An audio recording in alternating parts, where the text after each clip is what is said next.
આદિવાસી સમાજના હીરો, આદિવાસી સમાજના રતન અને અંબાજીથી ઉમરગામ સુધી આદિવાસી સમાજને જાગૃત કરીને એનો અવાજ બનનાર ચેતરભાઈ વસાવા અને એમના પરિવાર અને આદિવાસી આગેવાનોને ભાજપે ખોટી રીતે જેલમાં નાખી દીધા છે, જેના પડઘા ખૂબ આદિવાસી સમાજમાં પડ્યા છે. તમે જુઓ, ભાજપ છે એવું કહેતું હતું કે ભાઈ સૌનો સાથ સૌનો વિકાસ, પરંતુ હવે ભાજપને ખબર પડી ગઈ કે વિકાસના નામે એ લોકોએ કશું કર્યું નથી, ખાસ કરીને આદિવાસી વિસ્તારમાં.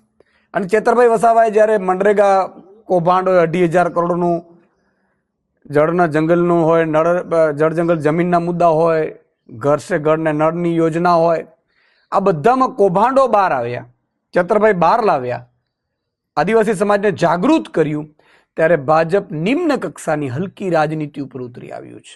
અને કેટલી હદે હલકી રાજનીતિ ઉપર ચેતરભાઈને કેસમાં જેલમાં નાખે છે. એક 15 દિવસના બાળકને માતા સાથે જેલમાં રાખવું, આવું અંગ્રેજોની પણ તાકાત નથી. આ ભાજપના રાજમાં થયું અને સંપૂર્ણપણે ભાજપે કરાવડાવ્યું છે. ભાજપના જ વકીલો, ભાજપના જ અધિકારીઓ, ભાજપના જ ફરિયાદીઓ, ભાજપ જ આગળ વધારે કેસ અને ડે ટુ ડે કેસ ચલાવીને ચેતરભાઈ અને આખી ટીમને સજા કરાવડાવી. ઘણા ભાજપવાળા એવું કહે છે કે ભાઈ આ તો સજા તો કોર્ટે કરી છે.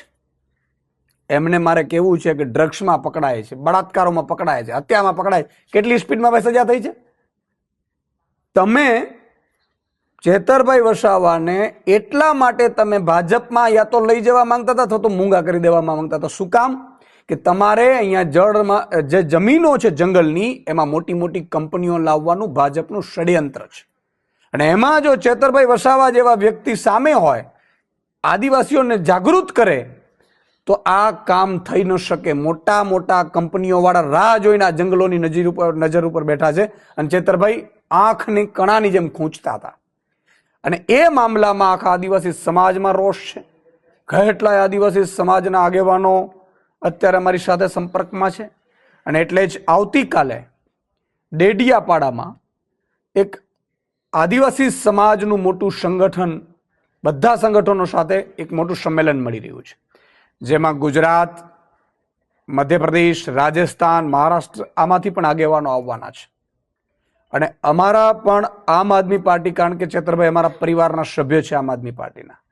ચેતરભાઈ વસાવા ધારાસભ્ય છે, ભાજપ એને ધારાસભ્ય પદેથી હટાવવા માંગી રહ્યું છે, પણ એ ભાજપ ભૂલ કરી રહ્યું છે.